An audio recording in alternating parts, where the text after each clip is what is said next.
welcome to Stories Podcast. I'm your host, Amanda Weldin. Today's episode is called The Love Potion, an adaptation of a traditional Ethiopian fable written for you by Daniel Hinds. Thanks! Enjoy the episode! The Love Potion. Once upon a time, in a small village in ancient Ethiopia, there was a lonely young man by the name of Abel. He had his friends, sure, and he had his family, of course. Abel's life was very full, but he still felt there was something missing. What the young man really wanted, really, truly, deeply with all of his heart, was someone to come home to at the end of the day. He wanted someone to cook dinner with every night, someone to laugh with and cry with, someone to raise a family with, and someone to grow old with. Abel wanted to share his life with someone he loved. And not just any someone. Abel had someone very specific in mind. He wanted to marry Zala, his oldest friend. She was kind and clever and strong, and she could always make him laugh. Abel and Zala had grown up together. Over the years, they'd spent days and nights working and playing and learning together, and they'd always had the best conversations. That is, until recently. Ever since Abel realized how he felt about Zala, he'd found himself tongue-tied in her presence. Part of him wanted to tell her that he loved her and wanted to marry her, but another part of him was very afraid that she wouldn't feel the same way, and then their friendship would be ruined. Now, when Abel and Zala were together, Abel's mind would race with possibilities and he felt frozen. Sometimes, Zala would catch him staring at her, and she'd ask, Abel? Are you feeling okay? And he would turn bright red with embarrassment and assure her that he was fine. But he didn't really feel fine. You should just tell her how you feel, his friends would say. Sometimes they'd even playfully push him forwards and dare him to speak. Still, Abel was too afraid. Afraid of looking silly, afraid of being rejected, afraid of having his heart broken. True, if he didn't open up to Zala, she'd never know how he felt, but on the other hand, if he kept his feelings a secret, she couldn't reject him. Finally, after long months of carrying his heavy heart, he made a decision. He would go and speak. Not to Zala, but to Mother Kamali, the village's most clever elder and healer. He went to her home and was quickly ushered inside. All around were peculiar containers of animal and plant parts. There were powders bright as spring and others dull as mud. Mother Kamali's home was full of smells, and just when Abel thought he might place one, another drifted into his nose to mystify him all over again. Abel, you've never visited me before, called Mother Kamali. She was sitting at a low table of dark wood, carefully pouring a pink liquid into a brown powder. Come and have a seat and tell me all about the girl you're in love with. Abel crossed the room slowly, afraid he'd break one of her delicate displays, or that one of her delicate displays would break him. Wait, how did you know I'm here about a girl? He said, sitting on a stool across the table from the old woman. I can read the mood of an ibex clear across the plains. You think I can't see heart sickness in the face of a boy I watched grow from a sprout?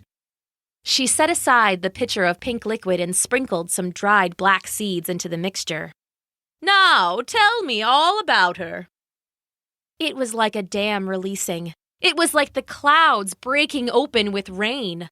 All of his love and admiration and fears about Zala tumbled out of his mouth. The way her jokes could make even the crankiest babies and the grumpiest elders howl with laughter. The way she always had the best ideas and knew how to solve even the trickiest problems. The way she never seemed to get discouraged or down for very long and made him feel like he could do anything in the world. He told Mother Kamali all of it and more, and when he finally finished, he found himself red and breathless. All of that inside one little heart? Mother Kamali said, shaking her head. No wonder I could see it on your face. You're in love, all right. You're in love up to your ears. Abel nodded solemnly. Well, I have just the thing for you, Mother Kamali said. What is it? Is it a potion? A love potion? I think I could tell her how I feel if I knew she felt the same way." The old woman laughed. "No, child, not a potion. Just go and talk to the girl. Zala is out eating now in the shade of a tree, I'm sure. Sit with her and have a conversation." "I couldn't do that," Abel said, aghast. "What if she rejects me? What if she hates me? What if I mess it up?" He dropped to his knees and clasped his hands in front of him. "Please, Mother Kamali, there must be another way. There must be some magic, something you can brew for me. Please?" Mother Kamali looked at the young man and sighed. "One of these, I see. All right, get up off the ground. I just swept in here." Abel hopped back into his seat. "I do have one love potion. Very powerful magic. Very difficult to make, though. I don't think you'll like it." Abel's eyes lit up. "Anything. Just tell me what you need." Mother Kamali stood slowly and tottered to her shelves, picking up a bottle of this and examining a dried gourd full of that. Finally, she picked up a tiny glass vial and peered inside owlishly. "I have what we need, except for one thing." Abel was on his feet in a flash. "What is it? I'll go right now." "To make the potion a love potion, to make it really something." "What? Tell me." "You bring yourself out to the mountains tall and creep along until a lion's call. Cozy on up and get a whisker without dying. Then we'll make a batch of love potion from a lion. Pinch of purple powder and a prickly vine. Kick of karsana that's been pickled in brine. Add one little whisker from a great big lion. Throw them all together and watch the stars align. Well, you've got trouble with your confidence. You're lonely and you're loveless and you're feeling tense. You're looking for a trick to get you feeling fine. So we'll make a batch of love potion from a lion." The next day, Abel set off for the mountains. In those days, the lions of Ethiopia weren't endangered, and there were plenty that prowled the foothills where the savanna met the highlands. You could recognize an Ethiopian lion by their gigantic size and their dark black manes that stood out in stark contrast to the rest of their fur, which was a sunrise gold. Abel had never hunted a lion before, never mind tried to get a whisker from one. Like most normal people, he had done everything in his power to avoid lions. But he had to have that love potion. It would solve all his problems. So, with his reckless, youthful bravery, he pushed into the mountains, ever alert. He was lucky, and he spotted his first lion that very afternoon. It was sunning itself on a large, flat rock. One paw the size of Abel's head was casually dipped into a nearby stream. The great beast seemed to be sleeping. Abel watched the gentle rise and fall of its chest until he was convinced it wasn't about to wake up and gobble him whole. Finally, he made his move. He stepped up to the lion, leaned down, and then the beast's eyelids fluttered open. It peered up at Abel with one eye of molten gold and then growled, showing its big white teeth.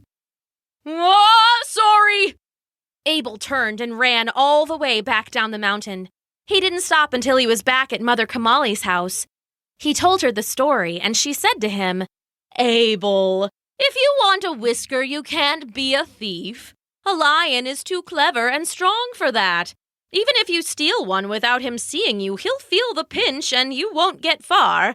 Try finding a way to befriend a lion and asking permission to take a whisker. Now go, and don't come back until you've got it." Abel returned to the highlands where the mountains met the savanna. This time, he climbed a tree and watched the lion. After several days, he learned the lion liked meat and he liked the sun. He kept to the same area of the highlands and always returned to the large sunny rock in the afternoon. One afternoon, when the lion returned, it found Abel waiting with a piece of meat in hand. Abel dropped the meat in the lion's favorite spot and then went back to his tree. The lion gobbled up the meat and then, satisfied, stretched out for his catnap. Abel repeated this the next day and the next, and then finally he dropped the meat but only retreated a few steps. The lion eyed him curiously, but still ate the meat and stretched in the sun. Feeling emboldened, Abel approached the lion and reached for a whisker. "Roar!" roared the lion, and Abel was so scared he fell backwards with a thump. The lion roared again, and Abel scampered away, not stopping until he was sure the lion wasn't following. It seemed this wasn't the right lion after all. Still, there were plenty of lions in the highlands, and Abel was determined. He continued his search and found another rock with another lion many miles away. He began his process anew, leaving the meat and watching closely.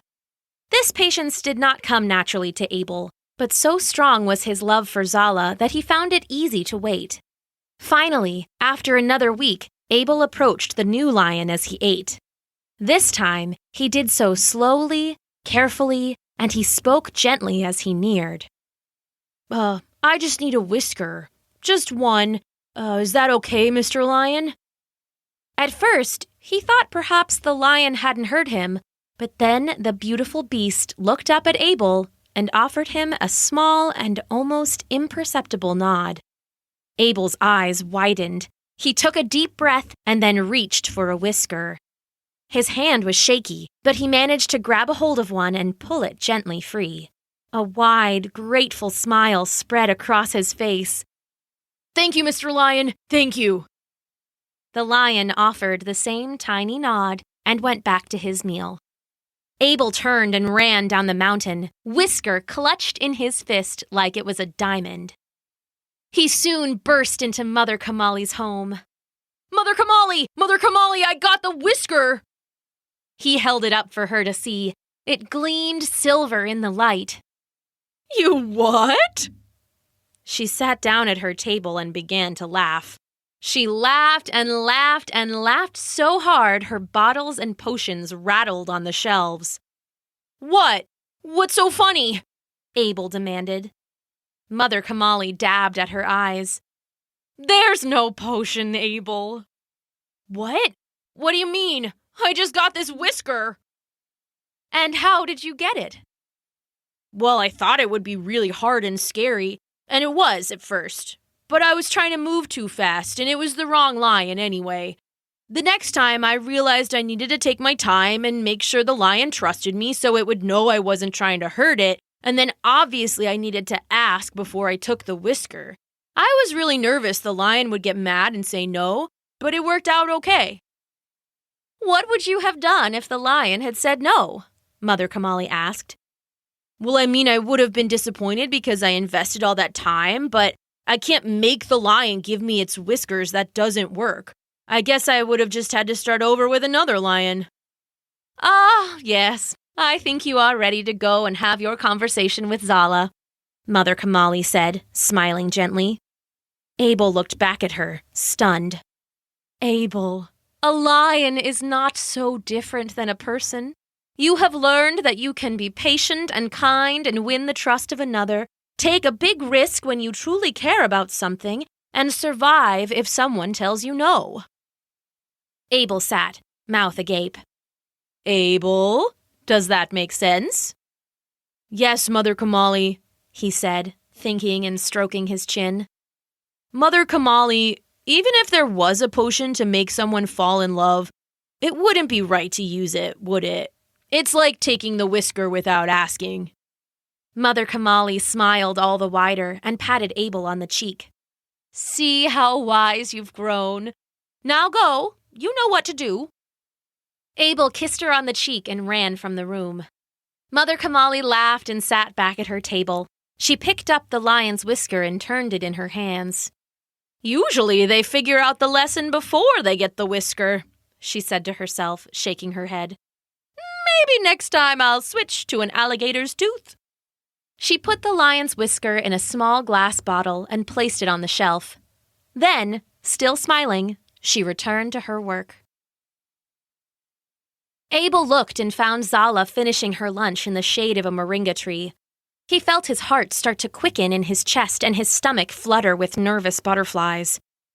At least Zala's not a lion, he said to himself as he walked up and sat down next to her. Hey, Zala, he said. I brought you a tamarind. I know they're your favorite. Zala's face lit up. Thanks, Abel. That was really nice of you. Is something on your mind? Actually, yes, Abel said with a deep breath. Would you want to take a walk together tomorrow night? Like, just me and you? Maybe we could go down to the carsata tree by the river? Abel blushed and held his breath. The carsata tree was famous locally as the spot for young couples. Zala would know what it meant, what he meant. I'm actually busy tomorrow night, Zala said, and Abel felt his heart sink in his chest. He wasn't as sad as he thought he'd be, though. Just asking had relieved much of the weight in his chest. Actually, he felt better than he had in months. No problem, he said with a smile. Hope you have a good day. Abel turned to walk away, but Zala called out, Wait! Yeah? He turned. I promised my mom I'd help with my baby sister at night, that's all. Maybe we could have lunch tomorrow instead? Meet me here at noon and we can walk to the carsata together for a picnic. Sure, sounds good, Abel said, and his heart soared into the sky like a beautiful bird disappearing into the sun. What had he ever been afraid of? He'd never needed a love potion. He just needed to be himself. He walked away, grinning like a fool, and he and Zala had lunch together the next day and the day after that and the day after that. He told her the story of the lion's whisker, and she laughed and laughed long and loud. It was the most beautiful sound that Abel had ever heard. The end.